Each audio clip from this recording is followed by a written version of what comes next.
Hey there, quirky people. I'm your host, Anna, and today we'll be talking about the greatest action movie of the year so far. That is John Wick Chapter 4.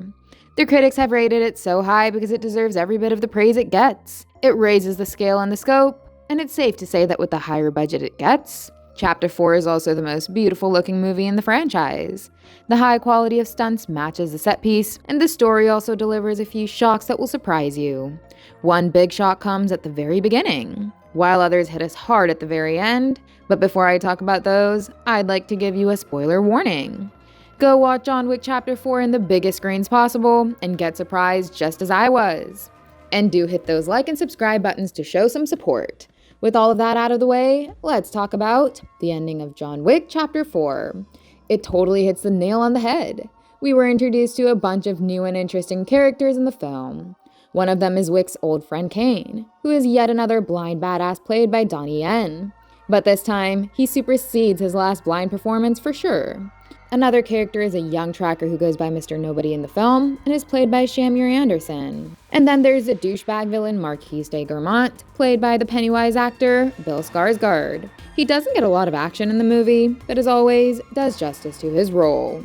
Coming to the end of the film, these four characters play a huge part.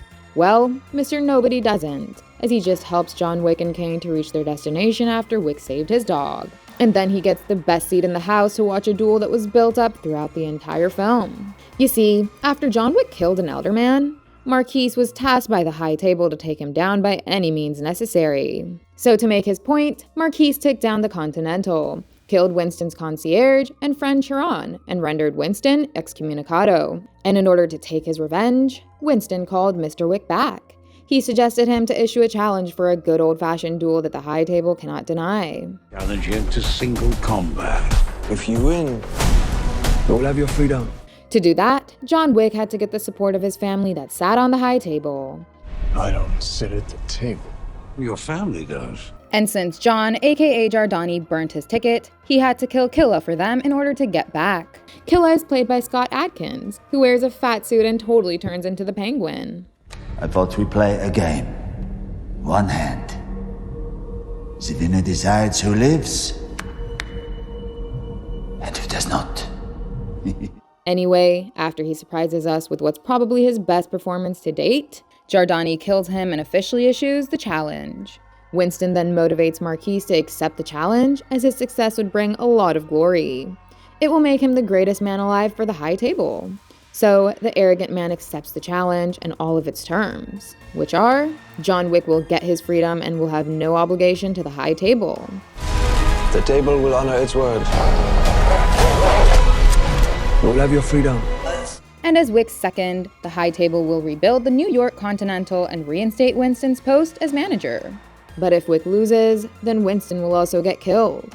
So, the challenge decided is a duel of pistols to death. And Marquise forces Kane to fight for him by threatening to kill his daughter. But before the challenge begins, Marquise cheats by throwing an entire army of assassins at John. He fights his way throughout Paris to get to the location of the duel and gives us the best action sequences of the franchise. And finally at the duel, he gets shot 3 times while Kane was only shot twice. But as Wick was down and almost out, Marquise stopped Kane and set him and his daughter free. He wanted to steal the glory moment and claim John Wick's death. But Winston distracts him by saying, you arrogant asshole, he didn't shoot. And John Wick just says, consequences, right before shooting him in the head, giving us a moment that was as good as Joker's headshot. Wick gets free from all obligations, and Winston gets reinstated to the post of the manager. And even Kane gets his freedom as promised by Marquise. But soon after that, John and Winston watch a beautiful sunrise. John asks Winston to take him home. And walking down the stairs, he loses consciousness. It is implied that he died at that very moment, as after that we saw his funeral. Winston and Bowery King stood at his tombstone, which was placed beside his wife's stone, and it read, John Wick, a loving husband. Then Winston drops the final bomb saying, farewell, my son, while speaking in Russian. And we also see a symbol of the Ruska Roma crime syndicate tattooed on his wrist. So this signifies that he also had a history with John Wick's Russian family.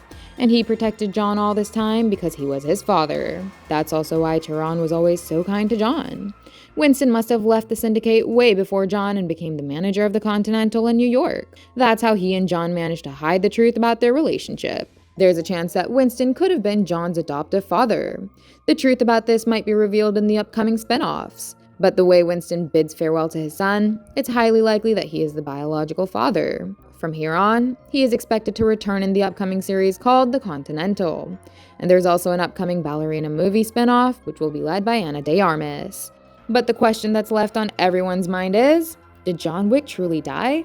We saw his body collapse, but there's obviously a chance that both Wick and his father faked his death. It could be the same way as Nick Fury faked his death and then placed a fake tombstone to make the world believe it. This way, no one would come after John Wick and he could just live in peace, grow old, and die. But it was previously announced that Lionsgate plans to make 5 John Wick movies. So, I don't believe that John Wick died for real in the last outing. Despite his newfound freedom, I think he will definitely return. Earlier in the film, Marquise claimed that John will not be able to accept his freedom even after he gets it. That's because he is a killer at his heart.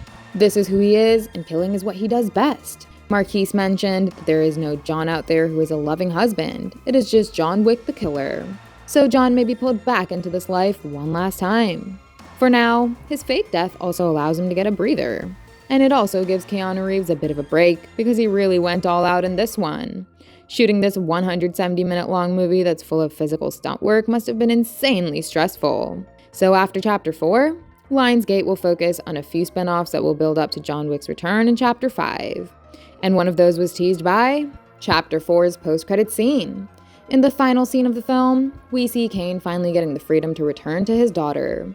And just as he walks towards her with a bunch of flowers, the daughter of Shimazu, Mia, enters the scene. Shimazu was played by Hiroyuki Sanada, and he was a common friend of both John Wick and Kane. He was the manager of the Continental Hotel in Osaka, and died staying loyal to his friend. Unfortunately, it was Kane who had to kill his old friend Shimazu. He pleaded Shimazu's daughter to just live the life that his father fought for. But while Mia left the scene, Kane also said that he'll be waiting for her. And that's why she showed up in the end credits scene with a knife in her hand. The scene ends with her intention to kill Kane right when he was about to meet his daughter. But will she go through with it? Or will Kane sense her coming? I guess we might find out about it in yet another spin-off. But there's also a chance that she'd kill Kane in this moment, and that's what pulls John Wick back into his killer life.